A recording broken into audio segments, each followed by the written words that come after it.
Bonjour et bienvenue sur CryptoShield. Aujourd'hui, je vais vous parler d'un exchange décentralisé que j'affectionne particulièrement, à savoir Curve Finance. Ce protocole est plutôt sécurisé, il n'a jamais été hacké et ça fait un bout de temps qu'il tourne. Et il faut savoir que c'est le protocole qui regroupe la plus grosse liquidité de tout l'écosystème de la finance décentralisée. Si on regarde sur le dashboard de DeFi Lama, on peut voir qu'il est bien le premier avec une TVL de presque 20 milliards de dollars, ce qui est énorme. En dessous, on retrouve MakerDAO et en troisième position AAV avec 13 milliards. Pourquoi je pense qu'en ce moment c'est intéressant d'utiliser ce protocole?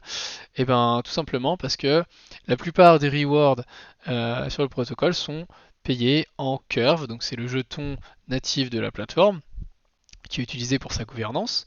Et le cours du Curve est plutôt dans une phase ascendante sur un bon support et personnellement je pense qu'il a de bonnes chances de performer dans les années à venir. À quoi sert ce jeton? Eh bien tout simplement à voter dans ce qu'on appelle la DAO, donc la Decentralized Application Organization. Donc c'est là où des développeurs ou même n'importe qui peut proposer soit des nouvelles fonctionnalités ou des changements dans le protocole. Et les personnes qui détiennent du Curve peuvent voter oui ou non pour ces propositions. Un petit exemple de proposition, c'est les récompenses qui sont données pour chaque pool de liquidité. Donc le protocole étant décentralisé, il n'y a pas une personne qui décide de donner, allez hop, pour cette pool là on va mettre tant de récompenses en curve, les utilisateurs seront contents, très bien. Non, non, non, ça fonctionne pas comme ça. Pour qu'il y ait des récompenses sur une pool de liquidité, un vote est mis en avant, les gens valident ou non cette proposition. Si elle passe, le protocole va instaurer automatiquement des récompenses sur la pool de liquidité. Donc aujourd'hui, on va s'intéresser principalement à la pool Atricrypto 3. Donc 3 parce que c'est la troisième version de cette pool de liquidité. Euh, si on regarde dans l'historique, on peut retrouver les versions précédentes. Mais techniquement, leur volume ou leur taille normalement sera largement inférieure à celle qui est la dernière version, donc la plus à jour, qui est aujourd'hui par exemple a un volume de 4,6 millions. Donc sur 24 heures, il y a eu 4,6 millions de dollars d'échanges réalisés sur cette pool de liquidité.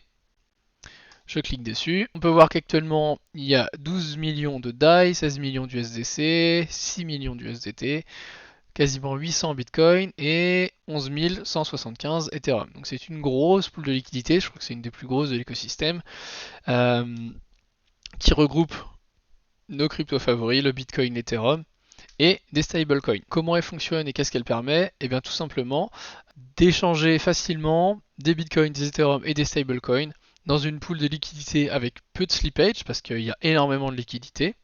Donc si une whale veut échanger quelques millions de crypto-monnaies contre une autre crypto-monnaie, cette pool de liquidité sera la plus adéquate pour réaliser l'opération. Je reviens sur mes rewards.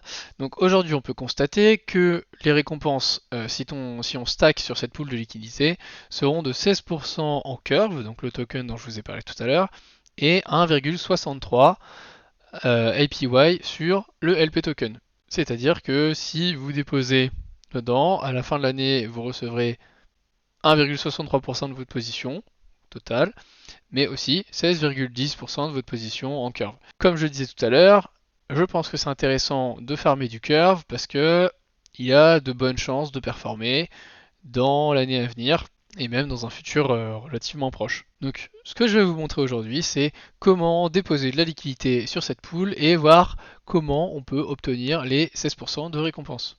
Donc quand vous êtes sur l'interface de la pool de liquidité, vous cherchez l'onglet Deposit en haut. Là, on voit que j'aurai un slippage positif à rentrer dans cette pool parce qu'il n'y a actuellement pas assez de stablecoins par rapport au Bitcoin et aux Ethereum.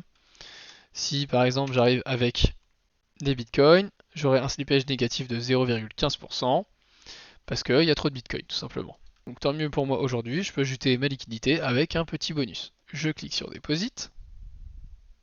Le protocole me demande la permission pour utiliser mes USDC dans mon portefeuille, donc je confirme.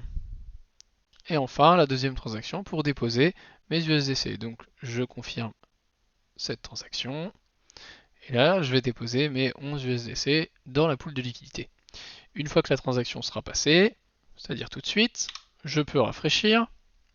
Et normalement, au bout d'un certain temps, ma position dans la pool devrait apparaître.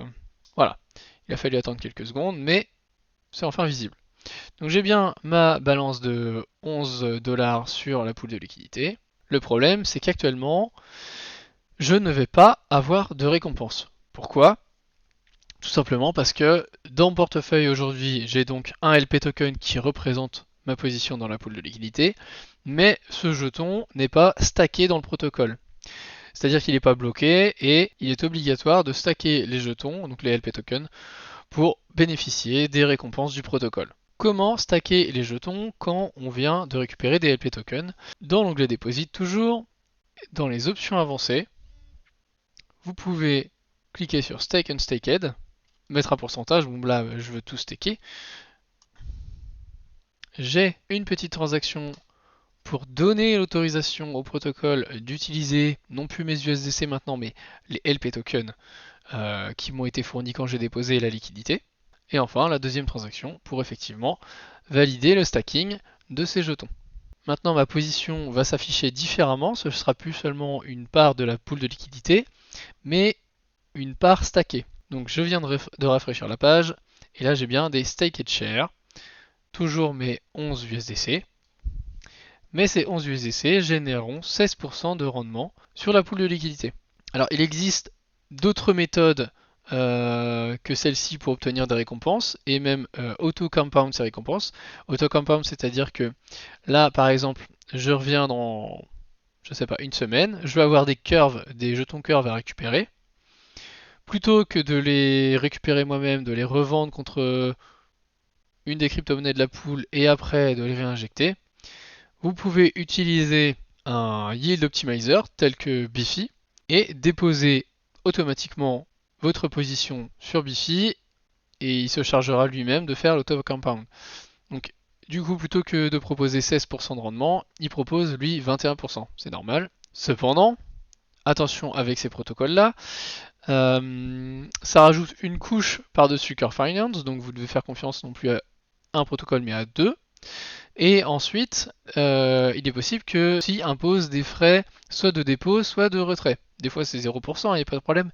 Mais là, en l'occurrence, on voit bien que si je dépose de la liquidité dans la pool de rendement, le jour où je vais vouloir retirer cette liquidité, le protocole va me prendre 0,01% de frais. Alors que si je stack uniquement sur Curve Finance, il y a 0 frais. Cependant, attention, si vous voulez si vous voulez toujours utiliser Bifi, il ne faudra pas stacker votre position ici. Donc quand j'ai fait mon dépôt, j'ai récupéré le LP token. Le LP token, c'est pas sur Curve Finance qu'il faut le stacker, mais bien sur Bifi Finance. Personnellement, moi ce que je fais, c'est que je préfère stacker uniquement sur Curve Finance. Voilà, pour les raisons que je vous ai citées précédemment, que ça rajoute une couche de risque supplémentaire. Il y a quelques frais, et je vous disais tout à l'heure, je suis intéressé par le jeton Curve, je pense qu'il va s'apprécier avec le temps, donc je souhaite spéculer dessus. Ce qui fait que sur ces 16% de rendement annuel, si le jeton, je sais pas, augmente de 50%, derrière ça nous fera un beau rendement sur nos liquidités. Mais voyons tout de même comment faire pour sortir de la position quand nous avons stacké sur Curve Finance. Tout simplement, vous allez dans l'onglet Withdraw et vous cliquez sur Unstake from Gauge. Donc la gauge, en gros, ça correspond au stacking de vos LP tokens. J'ai dit une petite transaction pour unstake les jetons. Je confirme cette transaction. Voilà, la transaction est passée. Si je rafraîchis la page, je ne devrais plus voir staker de share, mais voilà, my share. Donc là, j'ai récupéré les LP tokens liés à cette pool de liquidité. Si je vais sur Bifi, on voit que je peux effectivement les déposer. Ça se passe de la même manière que pour le stacking sur Curve Finance. Vous devrez dans un premier temps approuver la dépense de vos LP tokens sur Bifi Finance et ensuite une seconde transaction pour déposer ces jetons. Voilà, vous savez maintenant comment stacker vos jetons de deux manières différentes. Une en récupérant des jetons Curve et l'autre en laissant un protocole se charger de récupérer ces jetons et les réinvestir à votre place. C'est à vous de voir comment vous souhaitez faire. Voilà, moi c'est une position que j'aime beaucoup. qui nous permet d'avoir une exposition pour un tiers au Bitcoin, pour un tiers à l'Ethereum. Donc forcément, quand le cours de ces crypto-monnaies-là augmente, vous allez voir votre position prendre de la valeur aussi. Par contre, si ça descend, ça sera la même chose. Votre position risque de perdre de la valeur. Mais si vous souhaitez holder et vous exposer au Bitcoin et à l'Ethereum, bah, c'est un bon moyen de le faire, tout en ayant un rendement sympathique. Que ce soit donc sur sur vos dollars, sur votre Bitcoin ou sur votre Ethereum. Il faut savoir que là, en ce moment, les taux sont pas terribles. On se retrouve avec du 16%, mais quand on était par exemple en bull market, ça montait largement au-delà de 20%. Sur Bifi, on avait même du 35 ou 36% avec l'auto-compound. Il faut juste faire attention, c'est une pool qui va vous exposer aussi au risque d'impermanent loss. C'est une notion un peu complexe sur laquelle je reviendrai dans une autre vidéo, mais en gros, il faut savoir que si le prix des crypto-monnaies dans la pool, donc le BTC ou l'Ethereum, augmente énormément ou descend énormément, donc s'il y a de trop grosses fluctuations de prix, il est possible que votre position dans la pool soit moins intéressante que juste le fait de garder des dollars, des Ethereum et des Bitcoins séparés dans votre portefeuille. Mais bon, c'est un calcul à prendre en compte et il faut se dire que, bah voilà, ok, il y a de l'impermanent loss, mais si vous gardez votre position pendant assez longtemps, le rendement que vous allez en tirer pourrait compenser techniquement cette perte. Je tiens tout de même à vous rassurer sur l'impermanent loss avec un petit exemple. Donc là, concrètement, on a 33% de dollars, 33% de Bitcoin et 33% d'Ethereum. Imaginons que par rapport à votre prix d'entrée, le jour où vous avez ouvert votre position et aujourd'hui il y a eu une augmentation de la valeur du Bitcoin de 100% et de l'Ether de 100%, c'est-à-dire que leurs prix ont tous les deux doublé. Donc, par exemple, ce serait aujourd'hui un Bitcoin à 88 000 dollars et un Ether à 6 000 dollars. Il faut savoir que sur votre position, vous aurez perdu 4,81% par rapport au scénario où vous auriez gardé vos dollars, vos bitcoins et vos Ethereum dans un wallet. Donc je répète pour être bien clair, hein, votre position va bien énormément gagner en valeur, hein, parce que le bitcoin et l'Ethereum auront performé, mais voilà, vous aurez juste moins performé d'à peu près 4,81% dans l'exemple présent. Mais globalement, si vous tenez la position longtemps et que le cours du Bitcoin et de l'Ethereum reste plus ou moins proche de votre prix d'entrée, et ben vous aurez bénéficié des rendements de la pool de liquidité. Voilà. Donc désolé, j'étais un peu pris ces dernières semaines par les déménagements, des coachings et pas mal de choses. Donc je vais essayer de reprendre des vidéos plus régulièrement. Mais quoi qu'il en soit, si vous souhaitez bénéficier d'un coaching ou d'une aide personnalisée, n'hésitez pas à me contacter. Vous retrouvez bien entendu mon mail en description pour m'envoyer un petit message. Je me ferai un plaisir de vous aider. C'était CryptoShield. Ciao ciao.